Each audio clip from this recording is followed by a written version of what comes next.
So the Corporation for Public Broadcasting, which, quote, funds NPR and PBS, says it's going to close down after federal cuts. So it didn't fully fund it. It's actually made you fund it.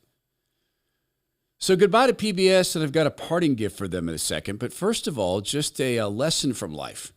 You're looking at, if you're watching me, if you're listening to me, you're listening to probably the luckiest stinking mutt you're ever going to meet in human form. I am such a freaking lucky mutt. I got to work at Microsoft, and that's mutt enough, lucky mutt enough that ever happened. And I got to work with a team of people that we got to call the Media Experiences team. Really, really cool gift that my boss gave me. Media Experiences, our job was to make it preferable to watch shows online versus on TV. Now, I know that seems weird now, but back in the day, it wasn't. It was still preferable to watch them on TV. And there were some other teams, MSN Entertainment worked with this, MSN Games. I want to just give credit. They went and did a deal with the Arrested Development people. Remember that show, Arrested Development? Now, I've never loved the show. I know other people love it. I know it's a cult hit. I know for a fact that the people who love that show, they still watch it. And some brilliant people at Microsoft came up with some brilliant ideas to make it preferable to watch that on a connected device. Some of the things that people contributed now are old school. You know those little bubbles that pop up during a show? Boop. There's a factoid or a map of where people are at, or the bios of the actors, etc. Sometimes linking to IMDb. Know all that? That didn't always exist. And so Microsoft paid money to license the show. We got to build around this. And all I did was imagine some things with my team. People far more skilled did the actual work, and they deserve the bulk of the credit on this. I was tangential to the effort at best, but I got to see it. Lesson. We paid a lot of money to have that show.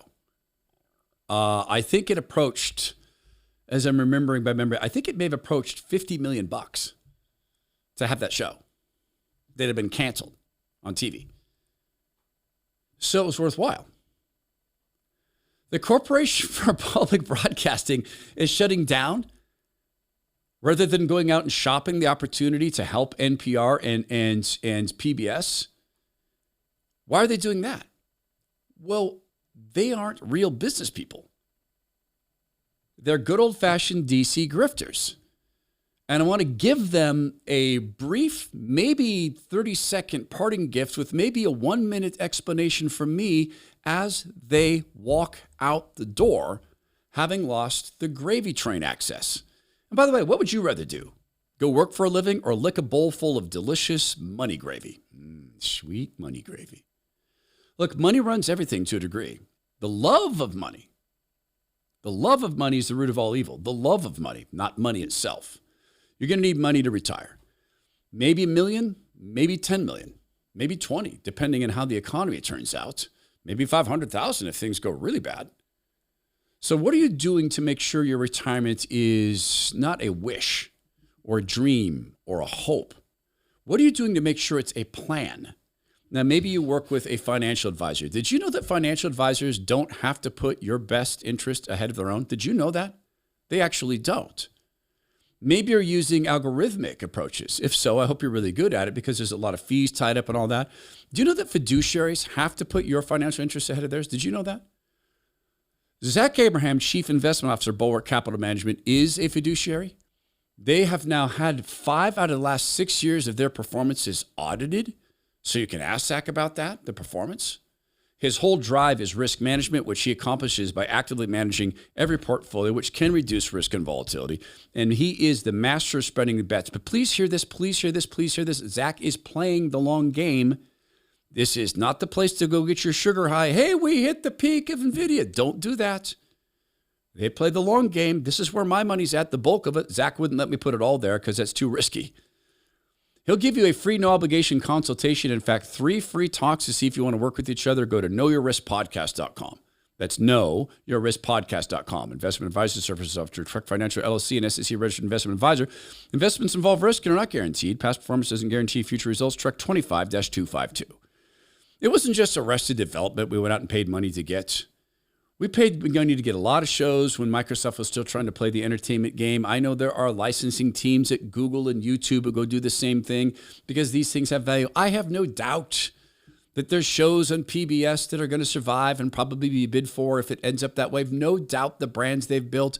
Corporation for Public Broadcasting, shutting the doors because the gravy train is over. I wanted to offer you just a quick parting gift, courtesy of the terrible Hitlers at Fox News. Looking out of Kentucky, he said this in a statement. It's a long statement. I'll just read one line. There is now a pattern of key Biden confidants seeking to shield themselves from criminal liability for this potential conspiracy. And so the conspiracy, of course, was this. There was the Autopan who was doing the pardons, who was signing the legislation of which the figurehead was unaware, who was actually running the country. If only PBS had decided and NPR had decided with their news arms to actually do something about this. Here's the parting gift. Why did we all know? Why did everybody, well, not everybody, because some people chose not to know, but why is it that so many taxpayers were forced to pay for you to pretend this wasn't happening? Oh, I know. Someone can write in the comment sections, you know that show Arrested Development, you know they were pretending, right? Yeah, and they admitted it because the TV show was fiction. So is much of what the Corporation for Public Broadcasting did. Oh, and by the way, Corporation for Public Broadcasting, hey, you forgot to close the door. There you go.